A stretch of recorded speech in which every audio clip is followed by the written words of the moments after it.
3, 2, none. Okay, let's try this again. So introducing proposals.digitalcash.dev. So this is the new proposal site. I'm going to show it to you and go ahead and actually submit a proposal. So I'll just refresh this first.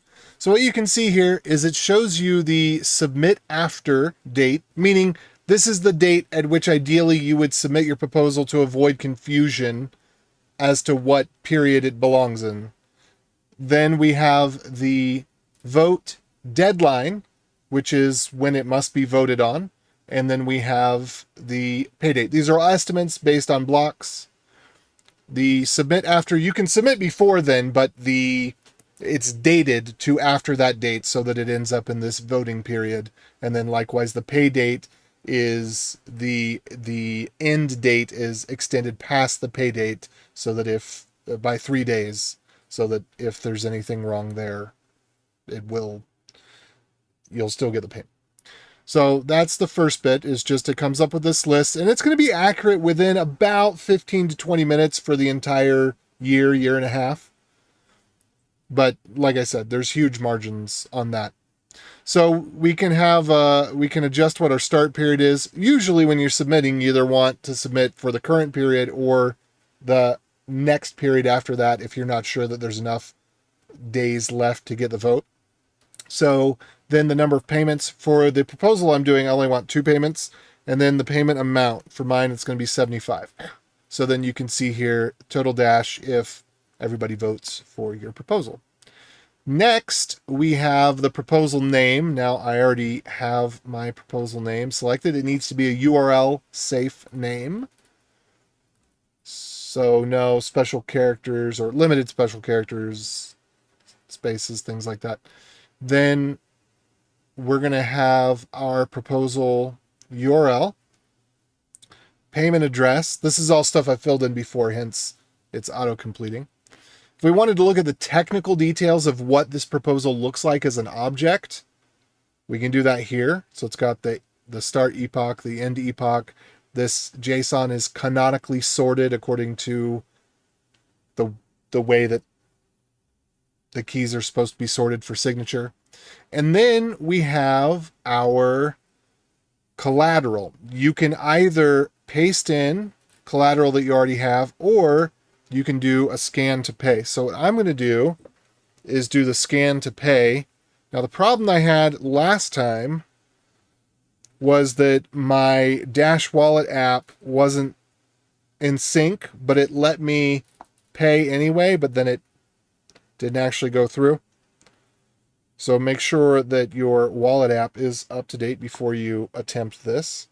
So there we go. I'm going to go ahead and send. It's 1 dash plus a fee of $250. I'm confirming that. And there we go. So now I will have to wait a little bit before we see that balance appear. So I may just edit this part out because we're going to have to wait for about a confirmation.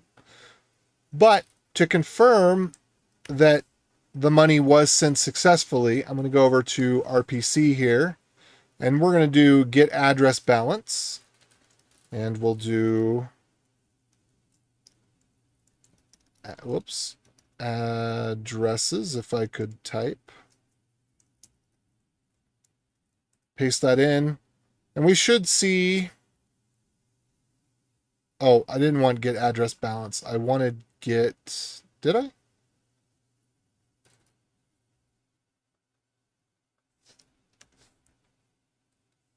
Let me try that again. Get address deltas. I did want to see that. Okay, nothing. But if we do mempool, get address mempool, then we should be able to see that's the instant send transaction. So what we're waiting for is just a confirmation. So once the confirmation goes through, then we can proceed to the next step. Also, because sometimes you may decide, oh, actually, I don't want to submit this proposal right now, you can click the sweep balance button, which will show the with QR code that will allow you to take the balance back. So now we patiently wait.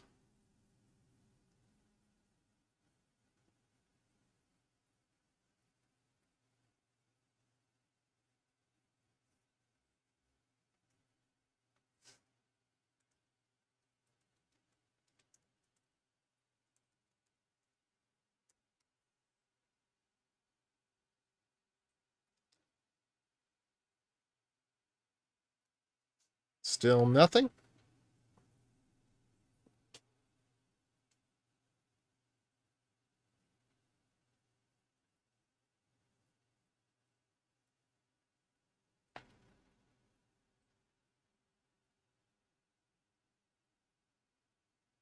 All right. Now we've got it and we're ready to continue. So first I'm going to do the preview step. Actually, this, I should have just called this check. But what it will, the reason it's called preview is because it will fill out all of this information. So we'll click preview and it says that it passes validation. So this was actually submitted out to the network and a node said, yeah, it looks good. So let me just double check with my own eyes. Want two payments of 75 starting right away. This is for the QR Explorer. It's got the right URL. It's got the right payment address. And I'm all loaded up. Also, for debug purposes, this does show and save in local storage both the transaction and the governance object. So an improvement that this has on previous proposal tools is that, well, let me go back up and show here. Rather than picking arbitrary dates, the dates are all based off of blocks, including the start epoch and end epoch. That way there's things being stored in local storage other than the key if you provide your own key, because you can also paste your own key. Things being stored in local storage and using more specific and idempotent data means that it's much easier to recover if something were to go wrong. Okay. And you do have the data, of course. Let me just show this real quick. You do have the data, of course, that you could take this data hex here and also under transaction, the transaction hex. So that is right here. So those can be broadcast with other tools as well. So if something were to go wrong for some reason, you could take the transaction, broadcast it with either Dash Core or Insight or RPC. Yeah, you can actually use the RPC Explorer over here. And same thing with the governance object. That could be submitted with the RPC Explorer or with some other tool, the Dash Core. With that all out of the way, now we'll get to the moment of truth where I click submit on the proposal. It says this is going to take a few minutes because it takes a few confirmations. Are we okay with that? Yes, we are. And then there's the submission log. The beep that you heard was because I have Insight open over here because I was tracking how long it was going to take for my phone to get the confirmation. And now it's tracked that that has actually been spent. And so then we just sit here for a little bit and watch the submission log and just kind of wait.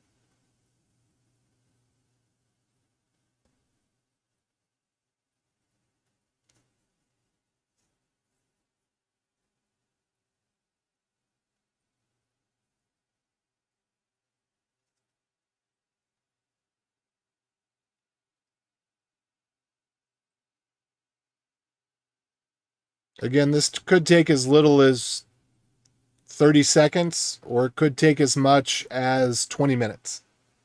It all depends on what phase of the game the miners are in. As you may have noticed, miners there's a big pool of miners that's doing a gaming system where they put their miners on pause. They put their miners in full force and get 2 or 3 transactions in a row in a matter of just a couple of minutes total. Then they'll put their miners on pause and let everybody else's miners mine with the new... They game the difficulty, is what they do. So the previous time that I tried this, I was actually fortunate enough to try it right during the time that, well, previous 2-3 times that I've done this, I was fortunate enough to get it when the miners were in the aggressive phase of the game. And so it confirmed very quickly. But now we're in the phase where the difficulty is higher, and so it's just going to take longer. But it's fine. It'll just keep polling, and we'll wait. It'll come to success, and then once it comes to success, then we have to wait maybe an hour. We have to wait a significant amount of time before it actually becomes confirmed in the governance pool. So we'll go do the RPC Explorer and show that the object isn't in the governance pool, but then at some point in the future, which I probably won't stay on camera long enough to show, it will appear in the governance pool. So while this is doing that, I'm just going to take a look at what the blocks look like right now on the other screen and see what do the times look like. Okay, it looks like we're right in the middle of an aggressive phase because actually I'll bring this over just so we can look at the insight together. So I'll show what I'm talking about here. I'll go back to this first. So you can see here, this took 22 minutes, 14 minutes, 14 minutes, and then it gets really quick. So the aggressive miners turn on their full power, reap very quickly, and then leave it to the other miners to bring the difficulty back down.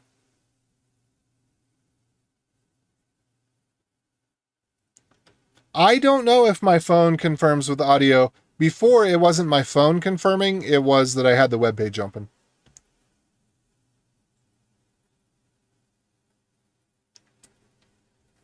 I don't have the app open anymore. I just had it open when I needed it.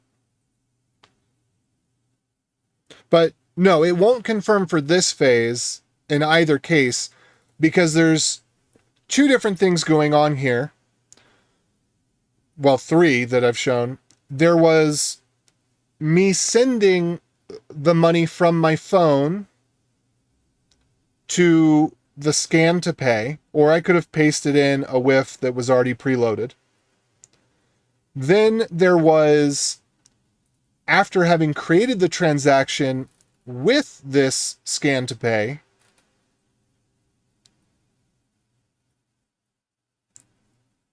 submitting it to the network to spend it, to burn it rather.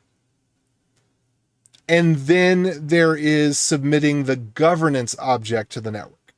So what we're seeing right now is the governance object fails until there's enough confirmations. So that confirmation took, I guess it just happened just now. So that one took about 7 minutes. So that's how long we had to wait.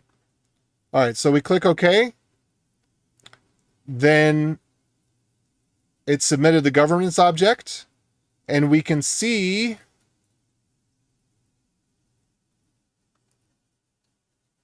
this is the object, but if we go into the RPC Explorer and I look at, was it GObject, get, and then I think it's like this. No. It's like this. Unknown governance object. But if we were to wait for another 15 minutes or so, it'll show up. Also, it should appear at about the same time on Dash Central.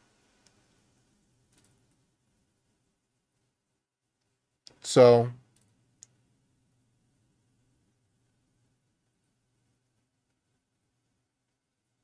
I don't know if I want to stick around and wait that long. It's already been 15 minutes, which is more than I was anticipating. But let me bring this back down to size. So again, overview of what's going on here. We've got the proposal dates. We've got the ability to set the start period that we want to work with. And you can see that moving on down or moving back up. The number of payments that we want, you can see that expanding and shrinking. The amount of payment that we want, you can see that updating here. Proposal name, proposal URL, payment address. We scan to pay and then check the balance every 10 seconds or minute or so until it comes up with a balance. The reason I don't have that doing that automatically right now is because of the huge variance in times, and there actually is a rate limit by IP address on the RPC Explorer because paid API tokens haven't been implemented yet. Then we do the preview that checks the validity of the object. Is it well formed? And then we do the submission. We get the submission log. And then debug information in case something were to go wrong or seem funny. It's saved in local storage, which means that when I refresh this, in theory, let's see. Oh no, it did not. Interesting. It didn't fill those back up. I thought it would have. But it is saved in local storage. So if I open up local storage here, I'll just bring this over. So you can see the WIF that it auto-generated is saved in local storage. And the 2 proposals that I've submitted are saved here in local storage. So I can get that information back later. It's not saving a WIF if you pasted it again. All right.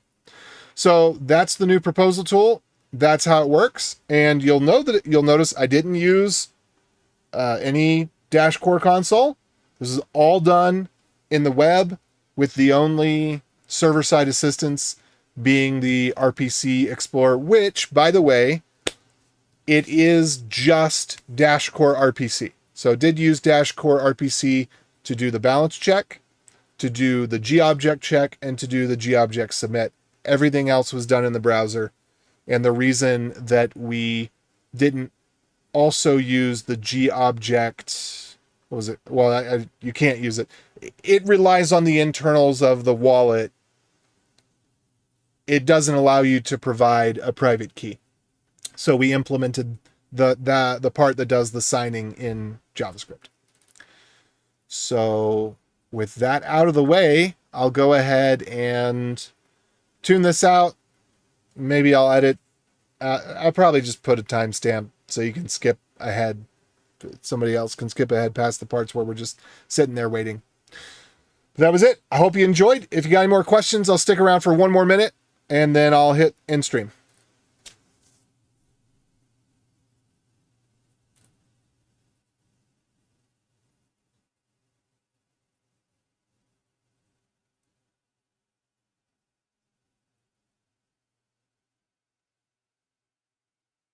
Fascinating stuff, a bit beyond me, still fascinating. Well, here's the question. Do you feel empowered that you could go here,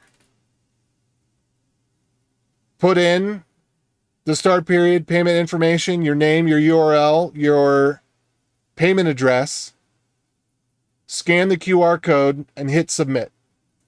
Do you feel empowered that you could do that? You personally could submit a proposal, because that's what this is about. That you personally should be able to submit a proposal now. Understanding the debug details, not important. That's just to give, hopefully, a sense of security that, hey, you're not going to lose that one Dash transaction. If something were to go wrong, there's an avenue through which we could debug it. I don't believe anything's going to go wrong. I just want that to be there as a safety net, as a sense of security. I don't believe that there's anything in this code in regards to how it functions that anything it passes its tests. Okay, great. Yeah, that's what we're looking for. So if you have any master nodes, when you get over to the leaderboard, or if you don't have them and you're on Dash Central, please feel free to upvote. I'm Digital Cash Dev. I mean, take a look at the proposals. Don't just upvote blindly, but take a look at what I'm trying to do and see what you think about it. Again, we probably won't be able to see the result of this for who knows how long. I'm not sure how many confirmations it needs or exactly how the governance object confirmation works, but it's way longer than a transaction confirmation.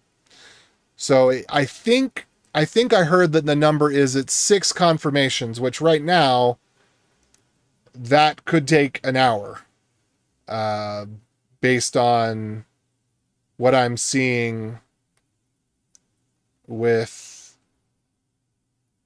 how long the blocks are taking. So anyway, all right, I'm out then. Adios.